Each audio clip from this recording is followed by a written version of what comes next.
want to thank everybody for this. Is a great turnout. I'm really so grateful to all of you for being here tonight. I want to just make special mention of some of the folks that are here. I can't mention everybody. I get in trouble if I try and introduce people and I leave people out. But I have to introduce my mother and father. Yeah. My father, who's the patriarch of the family, who is 95 years old. And it's a great American success story. I just saw a billboard the other day, Dad. It had a picture of John F. Kennedy on the sign and Joe Suozzi for Supreme Court judge that year in 1970. My dad is the best man I know. He's actually the best man at Helena, my wedding, and he's just a wonderful guy. I'd ask you to please do me one big favor. Give Joe Suozzi one more big round of applause.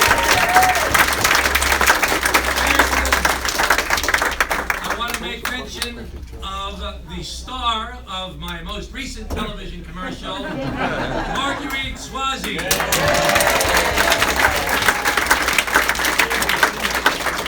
I don't know if you saw the commercial, but at the end of the commercial, I say, I'm Tom Suozzi, and yes, Mom, I approve this message. And she goes, I do too. And so that was an ad-lib line, which made the whole commercial. It was the best part of the whole commercial, was the part that she put into it. So great job, Mom. As always, now listen, it was not easy making that commercial, I gotta tell you right now. But she ended up coming off, she should get a Screen Actors Guild. She's so good at it. I want to just introduce some of the other folks that are here. I want to introduce a great friend, who he and I started together in the county a long, long time ago, the Democratic Chairman of Nassau County, Jay Jacobs.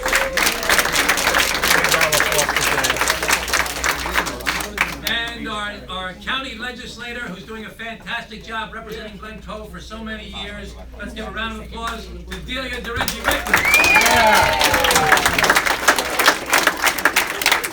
I want to introduce the Oyster Bay Democratic Chairman, Dave Gugarty.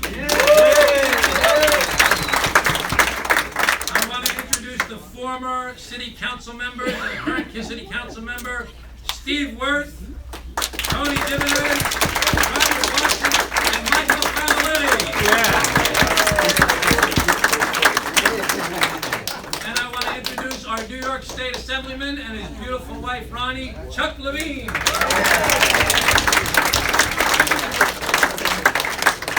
And I want to introduce, somebody I was just going to say, I'm forgetting who it was. I want to introduce the chairman of the Glen Cove Democratic Party, who's been helping me throughout this entire process. He's a wonderful guy. We're so lucky to have him on the team. Let's give a big round of applause to Mike Zangari.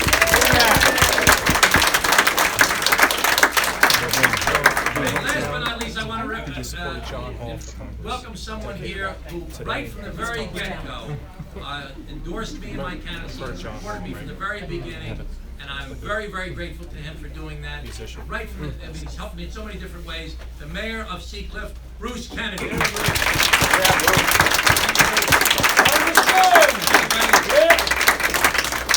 I can go through everybody in this room, okay? There's so many people that I love in this room, like Barry Osborne. But there's so many people in this room that I love, that are so wonderful from so many different parts of my life. I have new people that have come to my campaign, people that have been volunteering for years, people that give money to my campaign, people that work on the staff on the campaign. I should really mention my entire staff, and I'm thanking all of you by doing this, but I want to thank my campaign chairman who's here, who's a wonderful guy. I met him when I first campaigned for Hillary Clinton out in Iowa in 2008.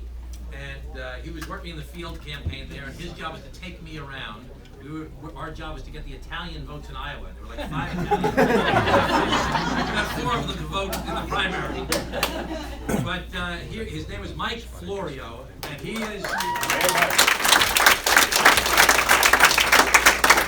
He's an Italian guy from Bethpage, and he was a Democrat working for... I said, this is amazing, you gotta come back and work for me. So I want to thank him so much, because the great thing about Mike, as I've told people before, is that I trust him completely, and that's the most important thing in this business. I want to give a big round of applause again to Mike Florio. And the entire team is working so hard, and I'm so grateful to the entire team for everything that they do. Listen, I've given this speech just really over the past week or 10 days or so, parts of the speech, that I've really been that people are just so discouraged. People are discouraged. And it's not like it was in 2009 and 10 and 11 and even 12 where people were angry. But now people are just discouraged.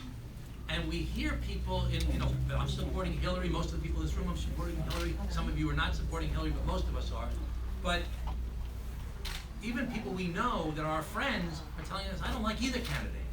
I don't like either candidate for president.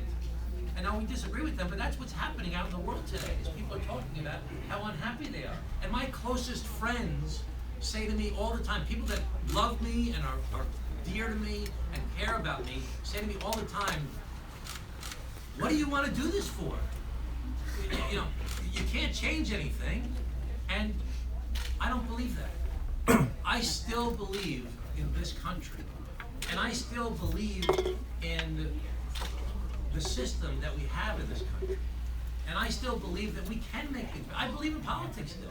I still believe it could be a noble profession where you can get people of different and varied interests if they're people of goodwill, and that's the big part of it, if they're people of goodwill, to work together to try and solve problems and make things better for people.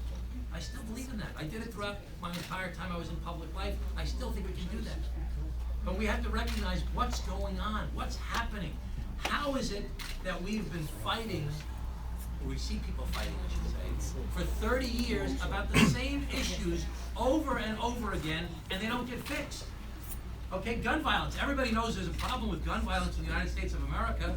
Remember when President Reagan was shot back in the 80s? And his press secretary was shot, Brady, and they had the Brady bill? That was in the 80s. Carolyn McCarthy's husband was assassinated on the Long Island Railroad in the 90s.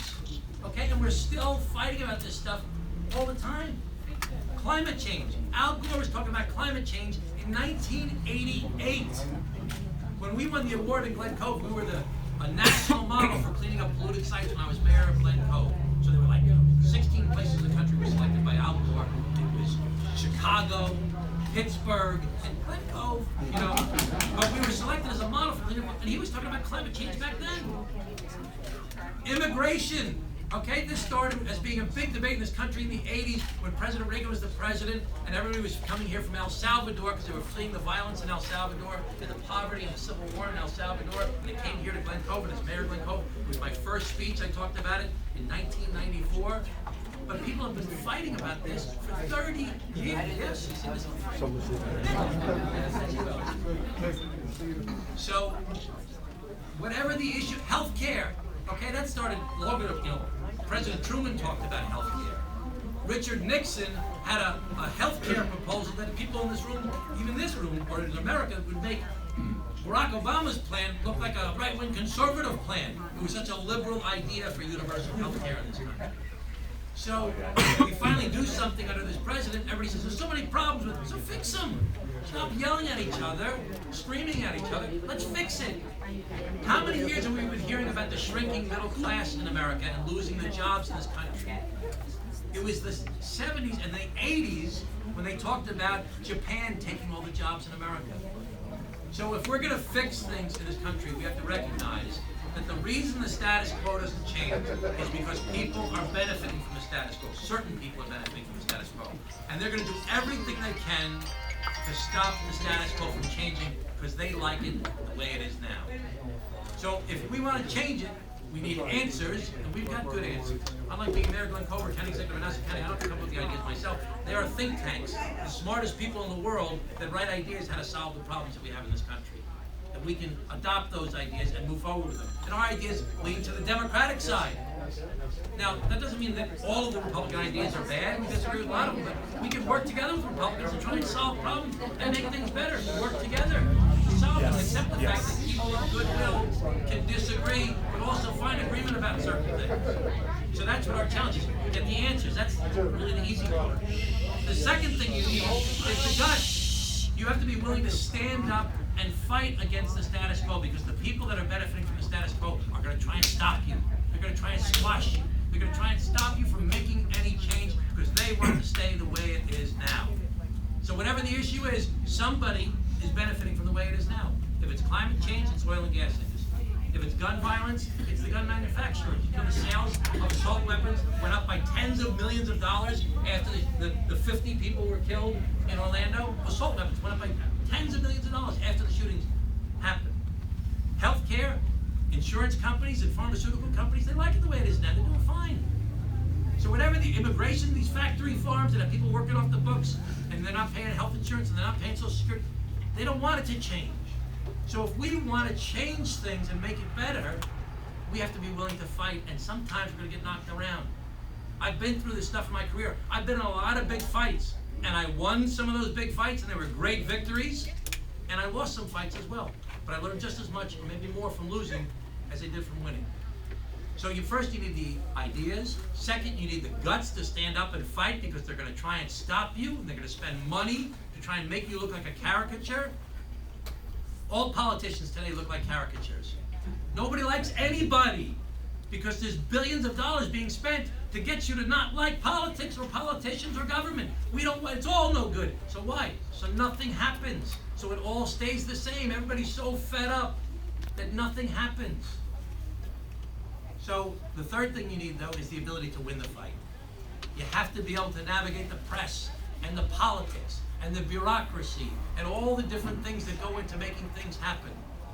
And I have a proven record in my career of getting things done. And I've learned how this thing works. I actually feel an obligation to run for office because of the things that I do know. I've got a lot to offer to try and solve these problems. But the most important thing I need is you.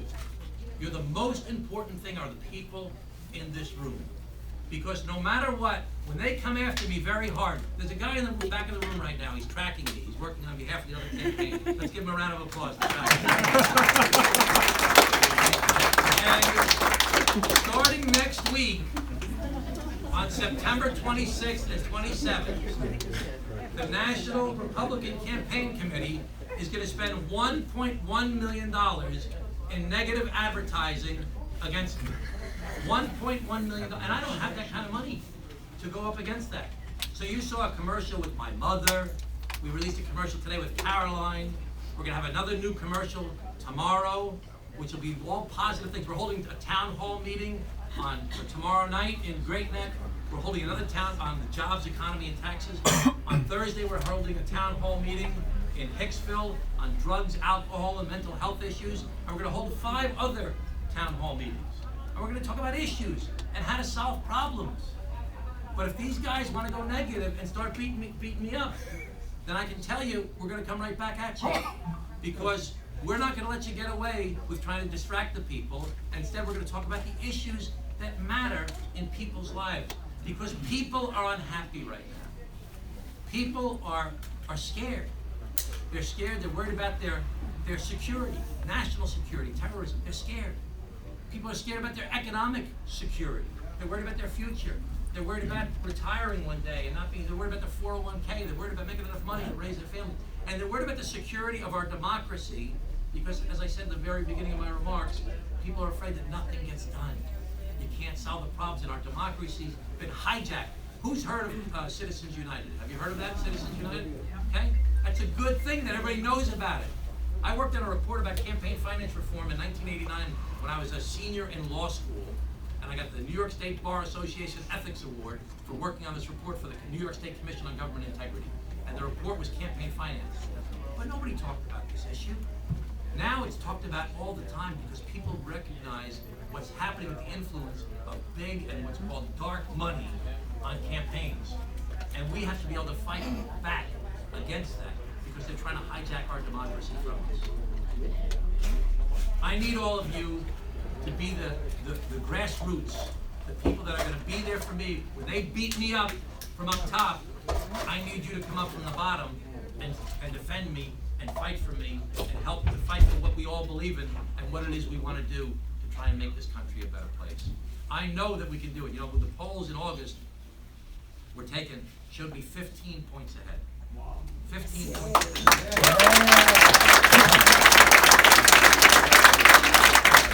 But it's not going to stay that way because they're going to run these negative advertising commercials starting next week. And we don't have the same kind of money that they do to fight back. So it's going to require all of us in this room to do our part, to fight back on our own on a grassroots level. So the big thing that we need everybody to do are the Do Me a Favor postcards. This is very, very important, the Do Me a Favor postcard, okay? Do Me a Favor postcard. It's got a nice picture of Tom Suozzi on the front. And it's telling people to vote. And it says, do me a favor, please vote for Tom Suozzi. And we want you to address it to people that you know, Democrats, Republicans, Independent, people that you know, and ask them to come out and vote for Tom Suozzi. Do me a favor and vote for Tom Suozzi. And then put a little note at the bottom and say, you know, I know Tom. Please vote. This is important. I need you to vote. But that little note of you doing 25 or 50 of these will make all the difference in this campaign, because the campaign's going to get a lot tighter. This is seen as being one of the targeted races in the country, a 50-50 district. And they're going to try and use money as a way to come back at us. What I've got to use is you. So I want to thank everybody for being here tonight. I'm so grateful to every single person. Is Mike still in the room? Mike, is there anything else I'm supposed to bring up? Do me a favor, postcards. Come and volunteer in the campaign for phone banks. Make sure you do a sign on. Make sure you do a sign on your lawn and get signs to your other friends to get signs on their lawns, and let's get the word out there. Thank you very much.